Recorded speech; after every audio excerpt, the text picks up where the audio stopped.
बुध, क्या हुआ बुध? आनंद, हम कुछ देर यहीं रुकेंगे। अनिरुद्ध, तुम बाकी भिक्षुओं को लेकर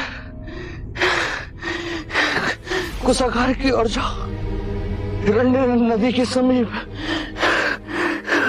हम दोनों तुम्हें वहीं मिलेंगे। आनंद, तुम इस वृक्ष के नीचे मेरा आसन रखो। जी बुध। मैं कुछ समय यहीं विश्राम करूंगा। जी।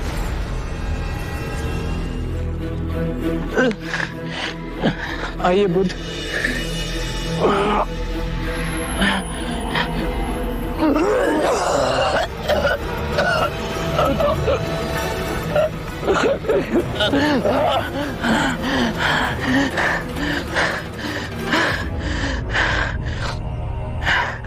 आनंद,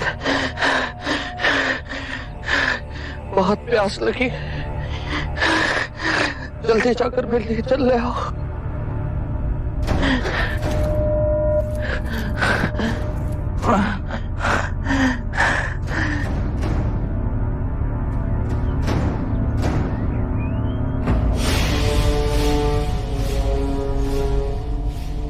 ऐसा गंदा पानी नहीं दे सकता मैं बुध को।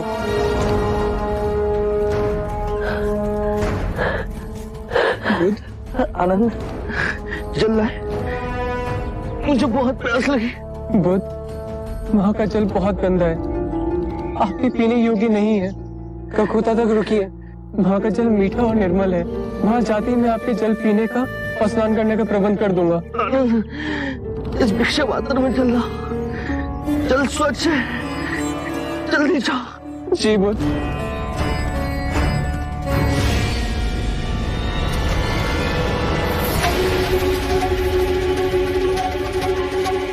ये कैसे हो गया? भिक्षा पात्र डालते ही पानी शुद्ध हो गया। बुध,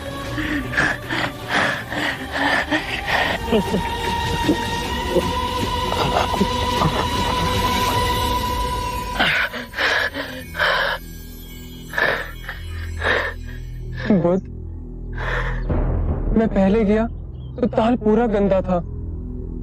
जब आपने दोबारा भेजा तो भिक्षा पात्र डालते ही पानी शुद्ध हो गया। ये अनोखी बात कैसे हुई? मेरी बात ध्यान से सुनो आनंद। हमारा सांसारिक शिष्य चंद, जिसके घर हमने भोजन किया था, वो मेरा अंतिम भोजन। लोग उस पर लांछन लगाएंगे, कहेंगे वो भोजन अयोग्य था। पर तुम उनसे कहना कि मुझे जीवन में 2 ही भोज अविस्मरणीय और रुचिकर लगे। प्रथम भोज जो मैंने परम सत्य पाने से पूर्व ग्रहण किया, और दूसरा जो महापरिनिर्वाण से पहले मैंने ग्रहण किया। चांद को व्यथा नहीं हो, उसे प्रसन्नता हो कि उन 2 भोजन में से एक भोजन उसने मेरे लिए परोसा था।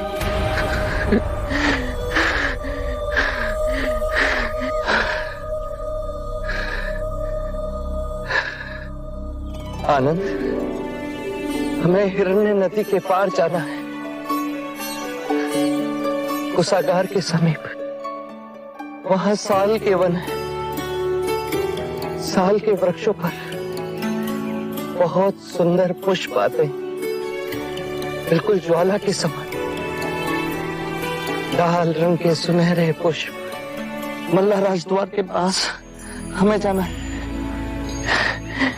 जल्दी चलो आनंद, जी बुध। हमें देर हो रही है।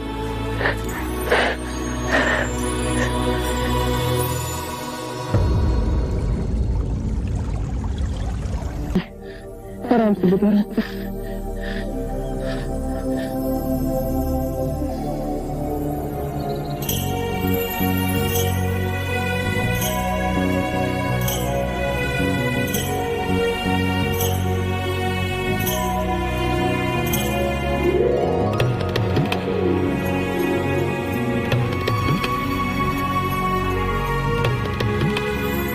आनंद, इन दोनों वृक्षों के नीचे मेरा बिछोना बिछा दो, मैं यही विश्राम करूं। जी बुद्ध। अनिरुद्ध,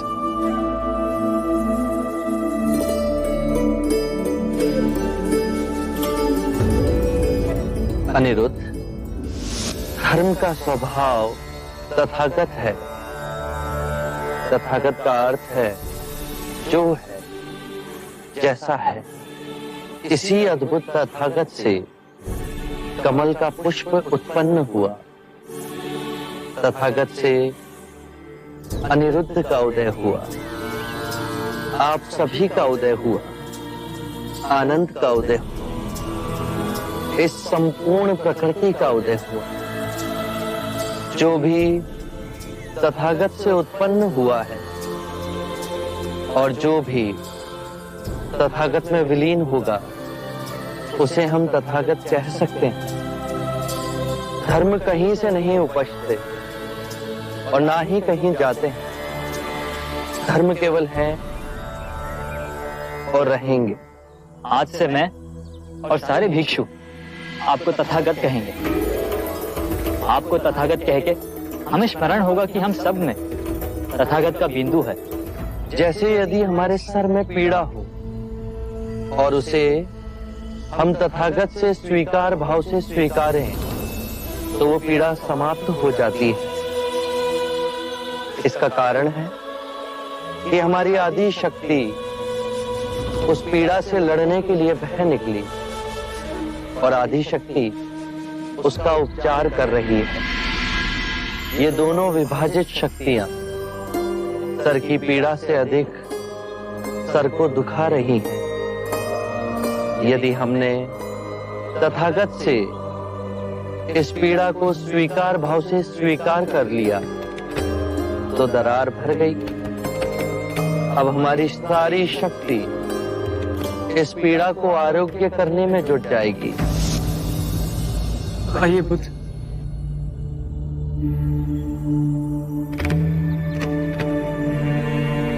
बुद्ध, अपने जीवन में अदृश्य सत्य को भी अपने में यथार्थ कर हम दीन आत्माओं को दिखाया है। आप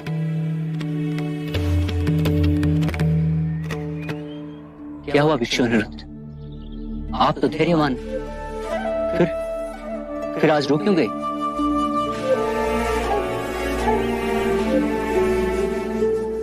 ये भिक्षु, मुझे आज आभास हुआ है कि खुद आज रात्रि ही निर्वाण को प्राप्त होंगे।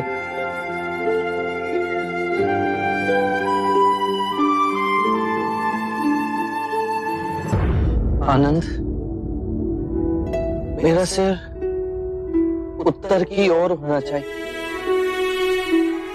मैं दाईं ओर लेटूंगा। जी बुद्ध।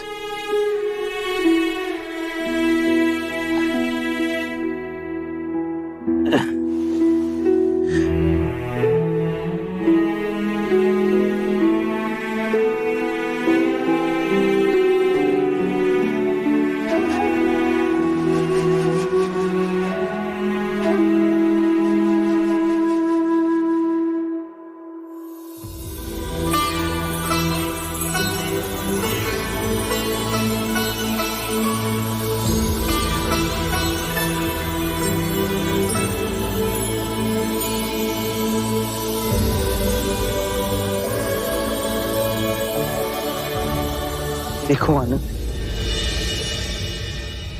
अभी तक बसंत ऋतु भी नहीं आई और इन शाल के वृक्षों पर कैसे लाल पुष्प भर इन्हें झुका रहे हैं।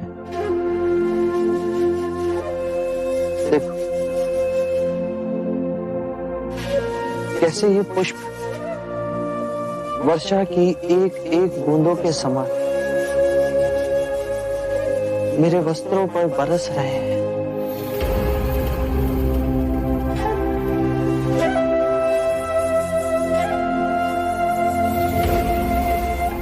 कितना सौंदर्यवान है ये वन।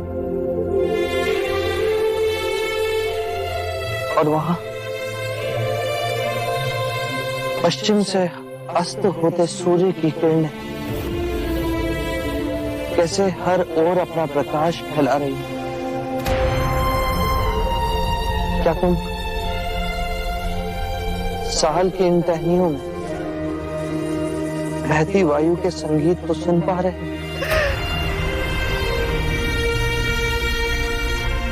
मेरा हृदय तो ये सब देख आनंद से विभोर हो गया।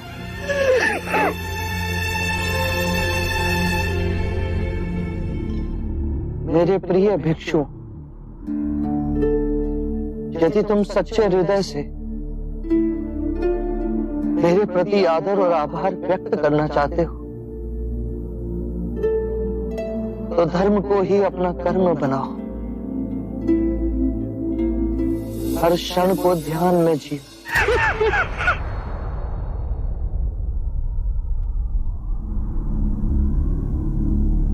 अनिरुद्ध, आनंद कहाँ है? उसे बुला के लाओ।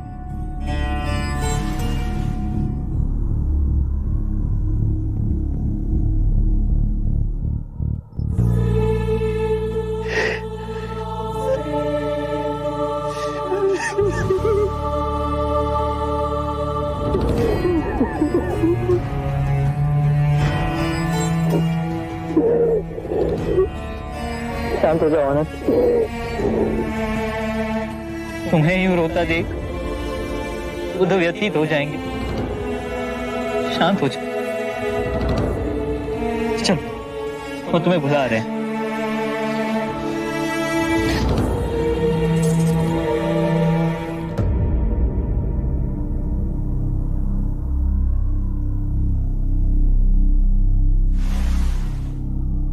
इतने व्यथित ना हो आनंद।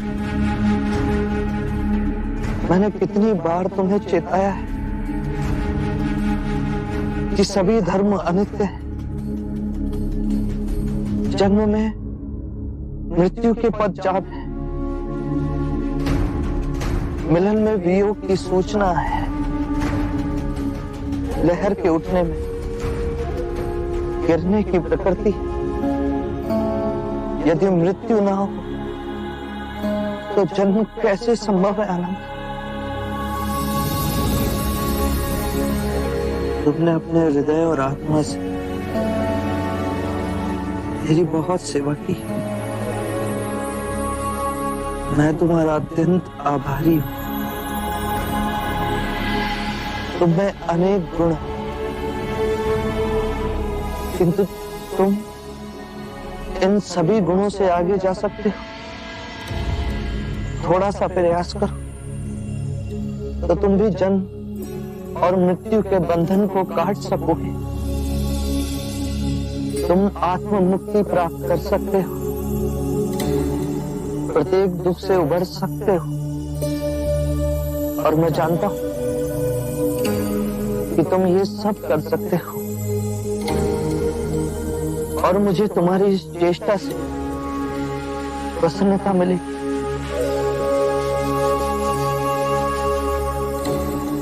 आनंद की 4 विशेषताएं हैं। वो नम्र वाणी बोलता है, उसे जो मिलता है वो उसमें प्रसन्न होता है। आनंद सबके लिए समान भाव से दयालु है, और आनंद का चुप रहना किसी को अच्छा नहीं लगता, मुझे भी नहीं। आनंद, तुमने कारण ना पूछ सर्वदा मेरी बात मानी। मेरे देह त्यागने के बाद बहुत से कार्य तुम्हें करने। तथागत, कृपया आप यहाँ दया ना त्यागिए। कुशीनार मिट्टी के घरों से बना एक छोटा गांव है। आपके महान निर्वाण के लिए इससे कहीं अधिक श्रेष्ठ स्थान है। राजगृह है, आपकी प्यारी श्रावस्ती है, कौसंबी है, वाराणसी है, कृपया ऐसे स्थान का चयन कीजिए जहां आपको अधिक से अधिक लोग देखने के लिए आए और आपके अंतिम दर्शन पा सके। आनंद, कुशीनारा तथागत को बहुत रुचिपूर्ण लगा।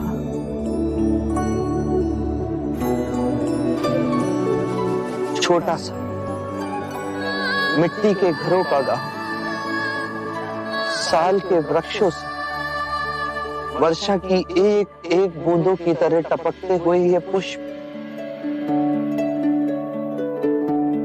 आनंद, देह त्यागने से पहले देखो मुझ पर किस तरह बरस रहे हैं।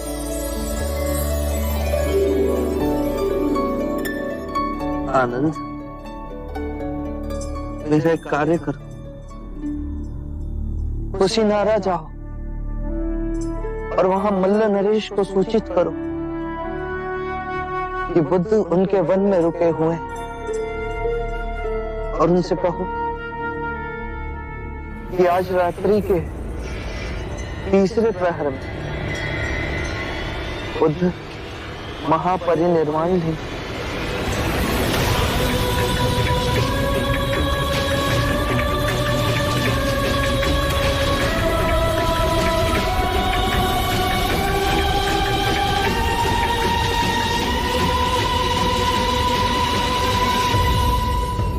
आज रात्रि के तीसरे पहर हम महापरिनिर्वाण लेंगे। हाँ आनंद, इसीलिए शीघ्र अतिशीघ्र मल्ल नरेश को सूचित कर। यदि मैं आपको छोड़ गया और नहीं आनंद, रात्रि के तीसरे प्रहर से पहले नहीं। मैं भावी समय में देख रहा हूं, मेरे महापरिनिर्वाण के पश्चात कहीं मल्ल नरेश ये ना कहे कि मैंने उनके ही वन में महापरिनिर्वाण लिया और उन्हें सूचित भी नहीं किया गया। जब तक आनंद है आपकी हर इच्छा पूर्ण होगी बुद्ध। मैं अभी जा मलाचा को सूचित कराता हूँ।